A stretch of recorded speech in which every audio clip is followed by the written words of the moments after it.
Bismillah, Assalamualaikum warahmatullahi wabarakatuh. Alhamdulillah, wassalatu wassalamu ala sayyidina rasulillah wa ala alihi wa ashabihi wa mawalah ila qiyamis sa'ah. Khawani fillah, khawatilah hibba, arsyadani wa arsyadakum ta'ala. Naftatih wa nabda' darsana hadha sabah bil basmalah. Sudah tiba kita di pembahasan yang paling akhir dari matan Abi Syuja. Kita sampai pada Kitabul Itqi, pembahasan tentang pembebasan. Al-itqu izalatur riqqi 'anil adami taqarruban ilallahi ta'ala. Memerdekakan seorang anak Adam dalam rangka mendekatkan diri kepada Allah Subhanahu wa ta'ala. Kitabul Itqi ditaruh paling akhir oleh para ulama supaya apa? Kita ingat bahwa kita belajar ini ya dalam rangka supaya kita dibebaskan dari api neraka, dibebaskan dari siksanya Allah Subhanahu wa ta'ala. Maka sama-sama kita berdoa, Allahumma a'tiq raqabatana minan nar. Semoga Allah Subhanahu wa ta'ala membebaskan kita dari api neraka. Oke, wafillah Kitabul Itqi. Qala al-mu'allif rahimahullahu ta'ala rahmatan wasi'atan wa nafa'na bi ulumihi fid darain wa yasihhul itqu min kulli malikin jaizit tasarruf. Sah, boleh melakukan pembebasan budak oleh setiap pemilik, malikin, orang yang memiliki budak, jaizit tasarruf, dan dia dalam kondisi boleh untuk melakukan tasarruf terhadap hartanya, alias tidak mahjur. Tidak mahjur. Dulu sudah kita baca di bab hijr, bab tentang pembekuan aset itu kan. Tidak boleh mentasarrufkan atau mempergunakan aset atau hartanya. Jaizu tasarruf itu ya akil balik, bukan mahjur. Wa yaqa'u bi sarihil itqi. Pembebasan budak itu jatuh atau terjadi, terwujud dengan lafal yang sharih, yang lugas, tegas. Wal kinayati, dan metafora atau sindiran, kiasan, ma'an niyah, yang disertai dengan niat.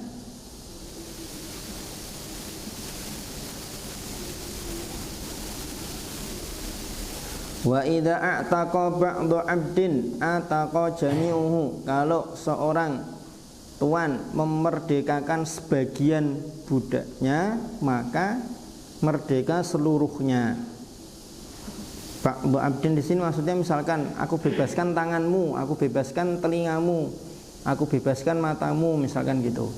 Maka walaupun yang disebutkan cuma sebagian anggota tubuh, seluruhnya dia sudah merdeka. Wa in a'taqa syirkan lahu,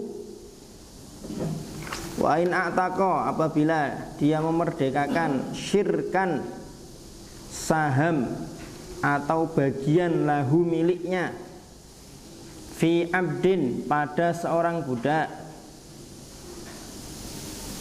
wa huwa musirun, sedangkan dia mampu, punya uang, saral itqu ila baqihi, maka pemerdekaan itu menyebar pada sisanya. Wa kana alaihi qimatu nasibi syarikihi, dia berkewajiban membayarkan nilai sahamnya kepada temannya atau sekutu dia dalam kepemilikan terhadap budak tersebut.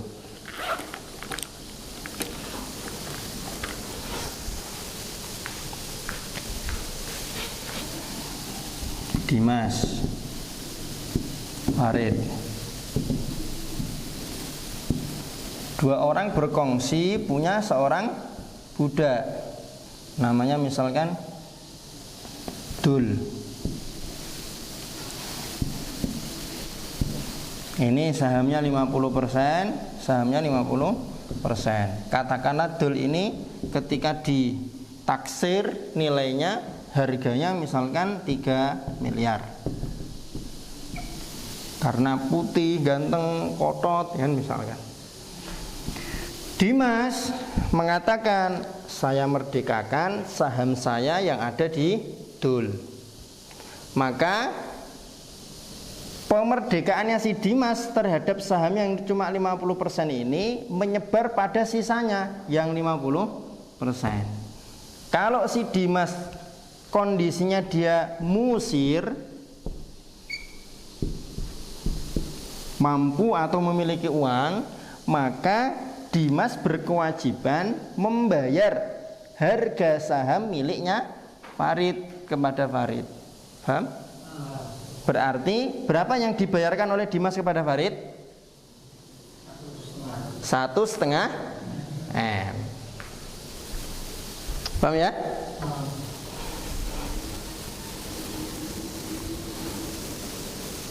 Waman malaka wahidan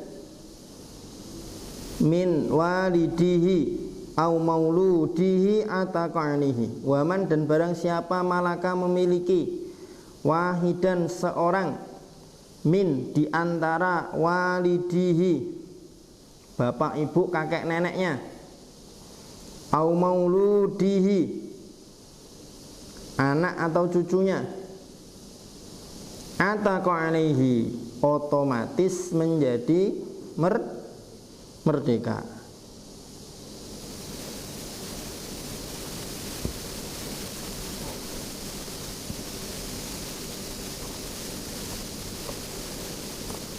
Memerdekakan anaknya, maka membeli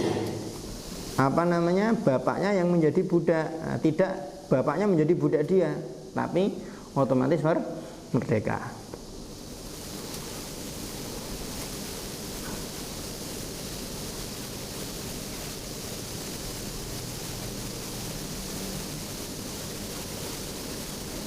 Nah tadi itu kan kalau orangnya musir, mampu atau punya uang. Bagaimana kalau Dimas ini ternyata muksir,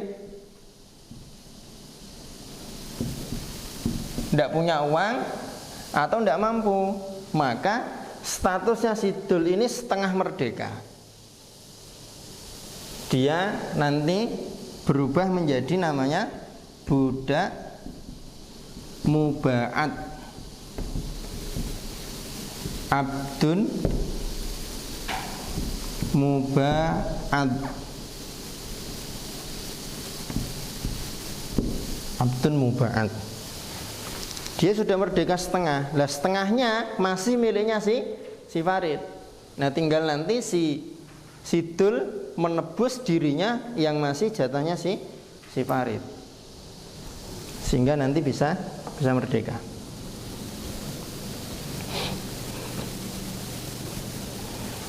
Ini terkait dengan memerdekakan budak. Faslun fil wala. Fasal menjelaskan tentang wala.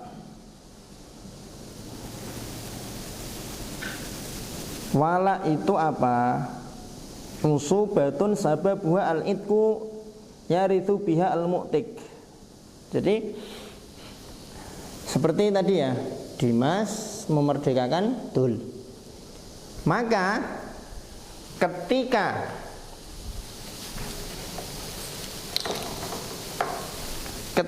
dul ini nanti suatu saat dia meninggal dunia,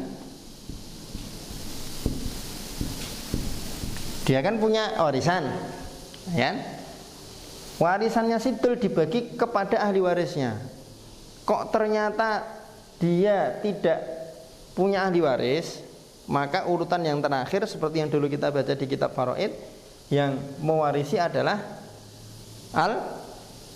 al-wala kan? Wala itu siapa? Wala itu adalah orang yang memerdekakan dia, alias si Dimas. Nah, si Dimas nanti bisa mendapatkan warisan dari dul ketika dul meninggal dunia. Kenapa? Karena si Dimas memerdekakan si dul. Wal wala'u min huquqil itqi.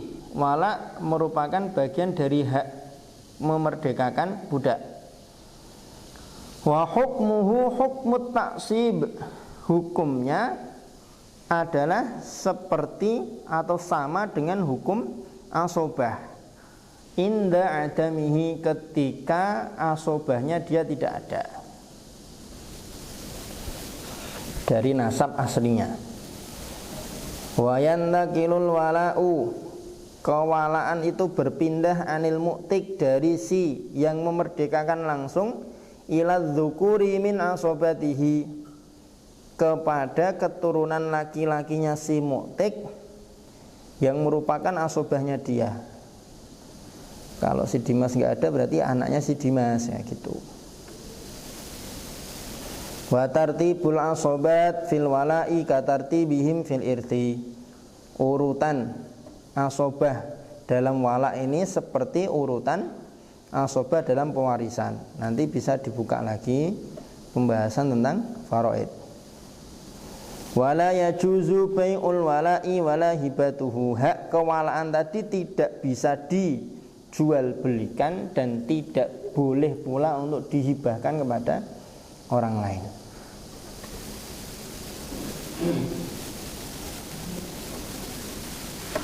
Faslun fit tadbir.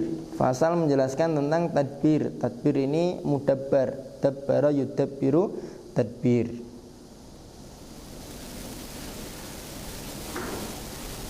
Budak mudabbar itu apa sih?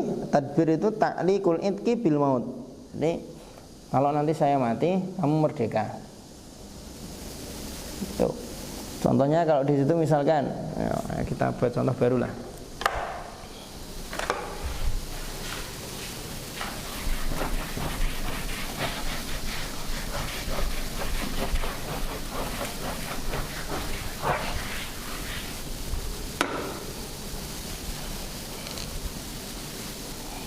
Hilmi punya budak namanya apa? Janganlah. Misalkan siapa? Ikra misalkan namanya. Hilmi bilang kepada Ikra, Ikra, kon aku mati, kamu merdeka.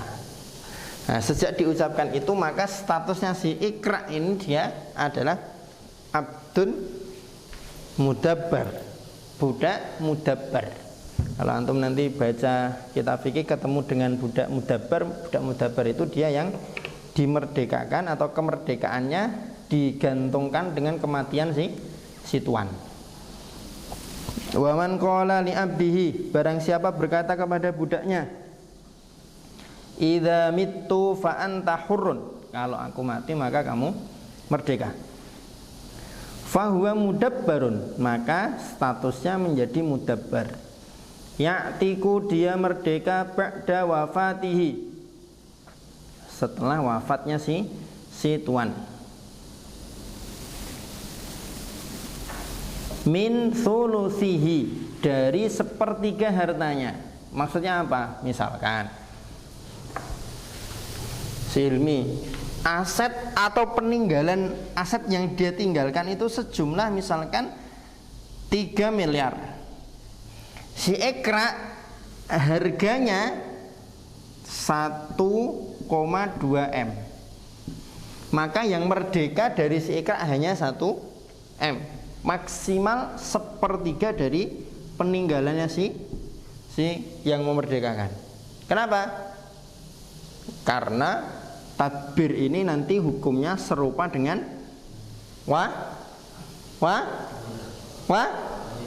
wasiat. Wasiat itu tidak boleh lebih dari sepertiga. Wasiat tidak boleh lebih dari sepertiga. Kalau harganya kurang dari sepertiga ya sudah, otomatis merdeka. Wa yajuzu lahu, boleh bagi si tuan, ayyabi'ahu, untuk menjualnya fi hali hayatihi, ketika dia masih hidup. sudah bilang nanti kalau aku mati kamu merdeka. Nah, ternyata ada wabah, hartanya habis, tinggal si budaknya ini, terus dijual. Budaknya tidak boleh protes. Loh gimana? Katanya kalau nanti kamu mati aku merdeka. Tapi aku rasa dedit, bondoku karek kue, tak dol lah. Nah, itu boleh, tidak masalah. Wa yabtulu tadbiruhu, kemudian otomatis tadbirnya batal. Wa hukmul mudabbari fi hali hayati sayyidi ka hukmil abdil qinni, hukum budak mudabbar ketika tuannya masih hidup sama seperti hukum seorang budak kin. Kin itu kholis, ya budak penuh, budak 100%. Tidak ada keistimewaan maksudnya. Ini mudabbar. Faslun fil kitabah, fasal sebelum akhir. Fasal sebelum akhir. Tinggal dikit lagi. Fil kitabah. Kalau antum pernah dengar budak mukatab, nah ini yang akan kita bahas namanya budak mukatab. Pengertiannya bisa antum lihat itu akdu itkin bilafdiha bi'iwadin mu'aqqatin biwaqtaini fa aktsar. Akad pembebasan yang dilakukan dengan lafal dengan harga yang dibayarkan secara angsuran, minimal 2 kali angsuran.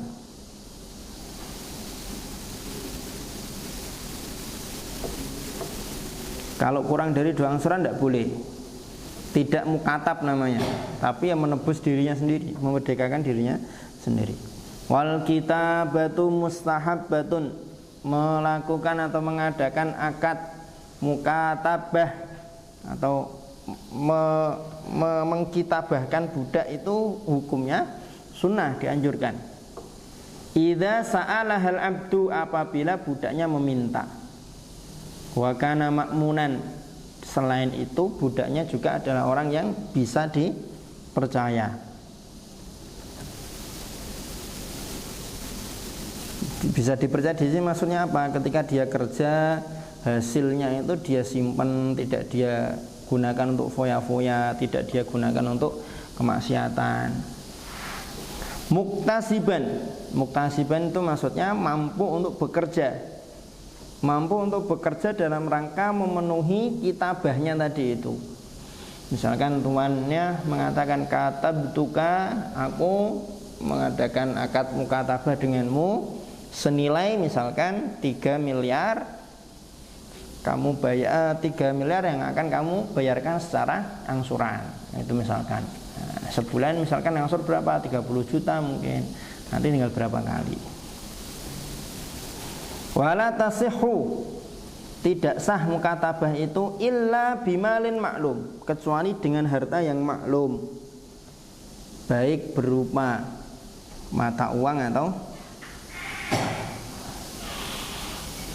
yang lain, atau aset. Ila ajalin maklum, pada durasi atau tempo yang juga maklum. Jadi berapa jumlah harganya, terus berapa lama mau diangsurnya harus maklum. Wa aqalluhu, minimal durasi angsurannya adalah najmani, 2 kali angsuran, tidak boleh kurang.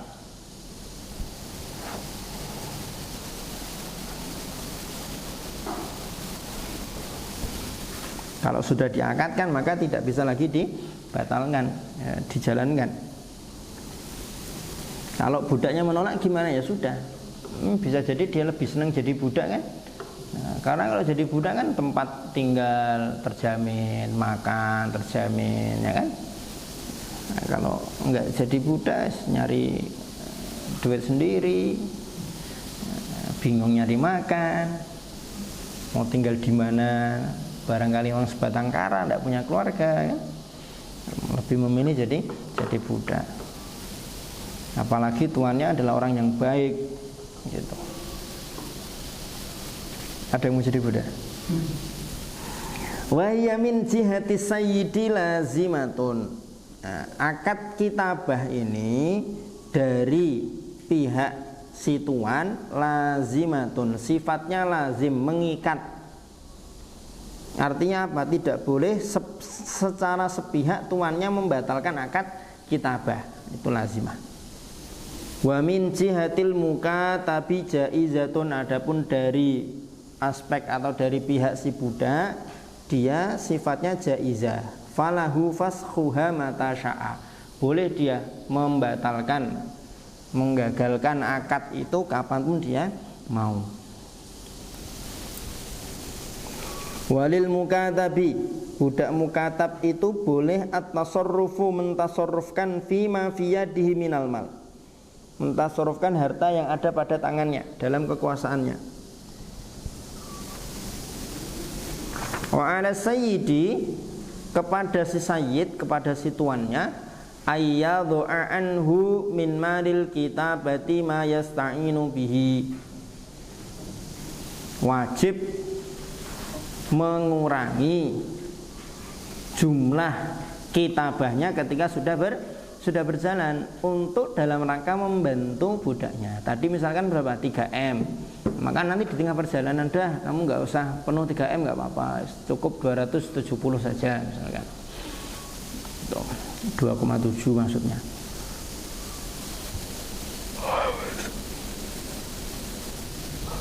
Ngantuk. Tinggal fasal terakhir. Wala ya'tiku, dia tidak merdeka illa kecuali biadai jami'il mal, setelah dia membayarkan seluruh harta yang sudah disepakati, ba'dal qadril maudhu'i anhu, setelah dikurangi diskon dari si tuannya. Diskon 10% tadi misalkan jadinya 2,7, ya sudah, dia tidak merdeka sampai nanti dia melunasi 2,7M. Ini budak mukatab. Akhiran faslun fi ummahatil walad, ummahatil aulad.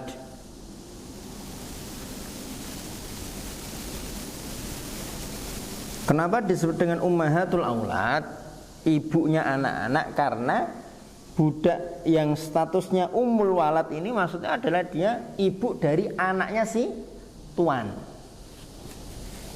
Ummu waladi sayyidihi, maksudnya gitu. Ibu dari anaknya si tuan. Wa idza, apabila asaba as-sayyidu, mendatangi si tuan, amatahu, pada budak perempuannya, fawadu'at, kemudian hamil dan melahirkan, ma tabayyana fihi syai'un min khalqi adamiyyin, di mana yang dilahirkan ini sudah jelas merupakan manusia meskipun keguguran, yang keluar hanya segumpal daging, tapi sudah nyata bahwa itu adalah manusia. Haruma alaihi, haram atas si tuan, bai'uha, menjual budak perempuannya itu, warahnuha, menggadaikan budak perempuannya itu, wahibatuha, dan menghibahkan budak perempuannya itu, karena statusnya dia menjadi ummul walad. Wajaza, boleh lahu bagi si tuan at-tasarrufu fiha, bertasarruf pada budak perempuannya, bil istikhdami, dengan minta pelayanan, wal wat'i, dan wato'. Jadi kalau untuk pelayanan biasa boleh, tapi kalau untuk dijual belikan, digadaikan, dihibahkan, tidak boleh. Kenapa? Karena statusnya dia sudah ummul walad, dia sudah menyandang status dalam fikih. Maka kaidahnya kan al-masyghul la yushghal, yang sudah disibukkan atau yang sudah sibuk tidak bisa lagi disibukkan dengan yang lain. Wa idza mata sayyidu, apabila tuannya meninggal dunia, meskipun meninggalnya ini dengan dibunuh oleh si budak perempuannya karena dia pengen segera dan merdeka misalkan, bisa baca itu di footnote. Ataqat min ra'si malihi. Salam. Fadal.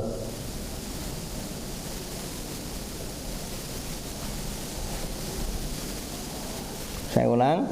Apabila ada seorang tuan mendatangi budak perempuannya sampai hamil kemudian melahirkan, walaupun yang dilahirkan itu hanya berupa segumpal daging, tapi catatannya sudah tampak jelas bahwa yang dilahirkan adalah manusia, maka tuannya haram menjual, menggadaikan dan menghibahkan budak perempuannya tersebut. Meski demikian, tapi si tuan masih boleh bertasarruf pada si budak perempuannya, minta pelayanan, bahkan watok masih dibolehkan. Nah, ketika si tuannya meninggal dunia, ataqat min ra'si malihi, dia langsung otomatis merdeka dari modal harta yang dimiliki oleh si tuan. Bahkan qoblad duyun wal wasoya, sebelum hutang dan wasiat. Sebelum hartanya dikurangi untuk membayar hutang, sebelum hartanya diambil untuk menunaikan wasiat, si budak perempuan ini sudah merdeka duluan. Langsung merdeka dia. Wa waladuha, anaknya ummul walad, min ghairihi, dari selain tuannya, bimang zilatiha, memiliki kedudukan yang sama alias menjadi merdeka sama seperti ibunya setelah menyandang status ummul walad.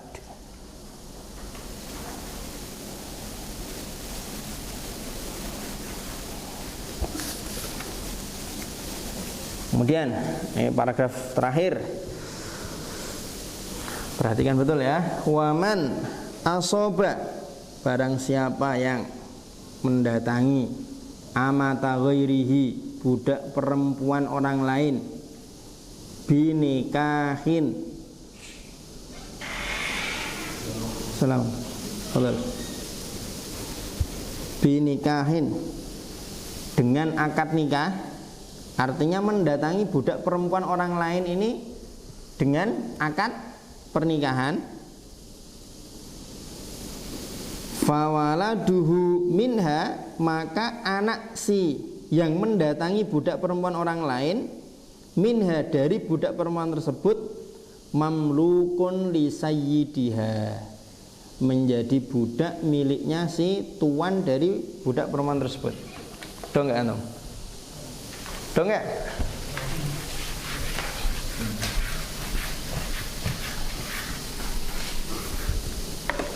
Misalkan siapa nih? Hamzah punya budak perempuan, namanya misalkan Ain. Ainul Mardiyah wa Ain apa? Ain pokoknya Ain. Terus Saib. Dia nggak punya budak. Nah, di bab nikah dulu kan ada pembahasan orang merdeka tuh tidak boleh menikahi budak kecuali ada beberapa sebab, diantaranya tidak mendapatkan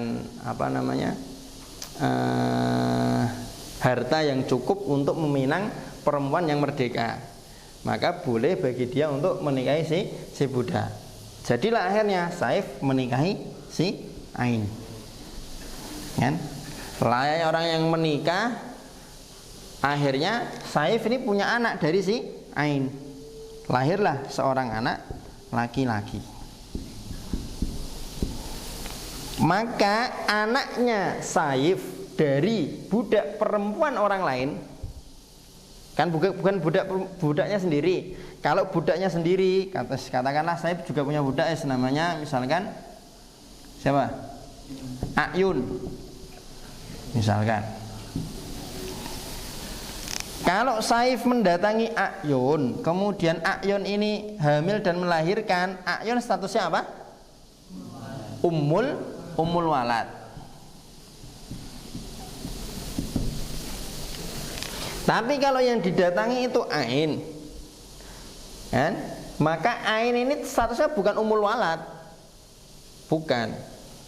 Anaknya Saif dari si ain yang budak perempuannya Hamzah menjadi miliknya Hamzah. Paham? Itu paragraf, itu baris yang pertama. Yang kedua, wa in, apabila asobaha, kalau dalam contoh berarti Saif mendatangi ain bisyubhatin, karena syubhat, bukan karena nikah, karena syubhat. Syubhat ini misalkan dikira itu budak perempuannya dia, ternyata malah budaknya si Hamzah, misalkan gitu. Dikira istrinya, jebule malah budaknya si Hamzah, misalkan gitu. Atau menikah tapi tanpa wali misalkan. Nah, itu juga kalau dalam mazhab Syafi'i kan masuknya kategori nikah yang syubhat, kan gitu. Intinya Saif ini mendatangi ain bukan dengan akad nikah, atau kalaupun dengan akad nikah tapi akad nikahnya ada syubhatnya. Fawaladuhu minha hurrun, maka anaknya Saif dari si ain merdeka. Ini merdeka. Kalau asobahnya karena syubhat. Wa alaihi, tapi Saif berkewajiban qimatuhu, memberikan atau membayarkan nilai dari anaknya itu lisayyidi, kepada tuannya, kepada Hamzah. Ditaksir nih berapa harganya, maka diberikan kepada si Hamzah. Anaknya merdeka. Paham ya? Nah, ini muqaddimah untuk yang berikutnya. Wa in apabila malaka memiliki, yang memiliki di sini berarti si Saif, orang yang mendatangi tadi, al-amatal mautu'ata, budak perempuan yang dia datangi, yang dia watoi, ba'da dzalika, setelah itu, setelah nikah atau setelah syubhat tadi, kan udah terjadi nih, kan? Udah terjadi. Saya punya anak, kan? Saif Hamzah qadarullah perusahaannya sedang sepi, menghajatkan harus memerdekakan budak. Dimerdekakan si ain atau dijual. Ain dijual. Wah, dulu pernah dinikah sama Saif, tak jual sajalah kepada si Saif. Akhirnya Hamzah menjual ain kepada Saif. Akhirnya ain ini menjadi budaknya Saif, padahal sebelumnya sudah diwatek, sudah didatangi. Paham ya? Lam tasir umma waladin lahu, maka ain ini statusnya dia bukan ummul walad, meskipun ain punya anak dari Saif. Kenapa? Karena punya anaknya bukan ketika si ain menjadi budaknya Saif. Paham? Bil wat'i fin nikah, karena wataknya dalam akad nikah tadi itu. Wasarat umma waladin lahu bil wat'i bisyubhah, menjadi ummul walad karena watak dalam syubhat tadi, ala ahadil qaulain, berdasarkan salah satu dari dua pendapat. Tapi pendapat ini marjuh, yang rojih, baik karena nikah atau karena syubhat, maka si ain tetap statusnya bukan ummul walad. Wallahu a'lam. Tamal kitab, walhamdulillahi rabbil alamin.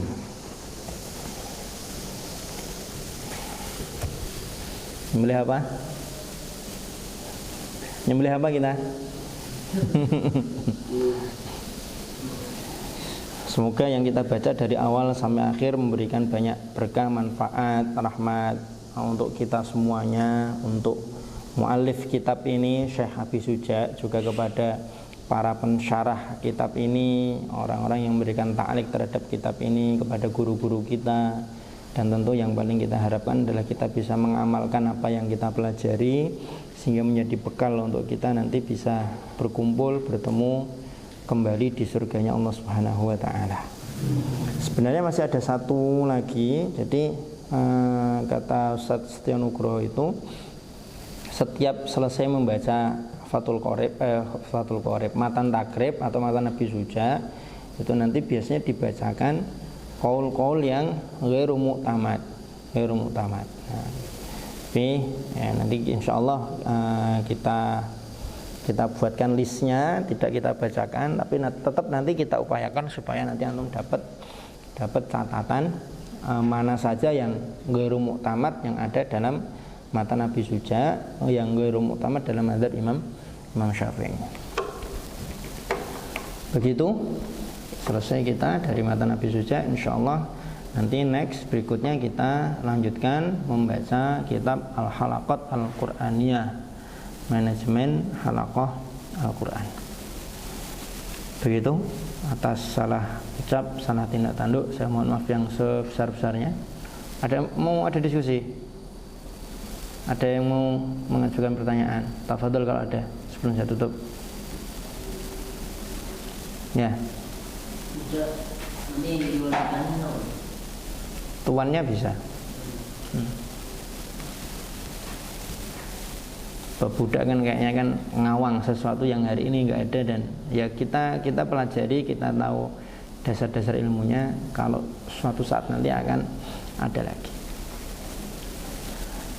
Begitu. Nanti kalau masih ada soal dari awal sampai akhir, barangkali ada yang antum masih rancu apa, nanti ditanyakan setelah saya tutup. Itu ya. Begitu. Nahtatim bidu'a kafaratul majlis.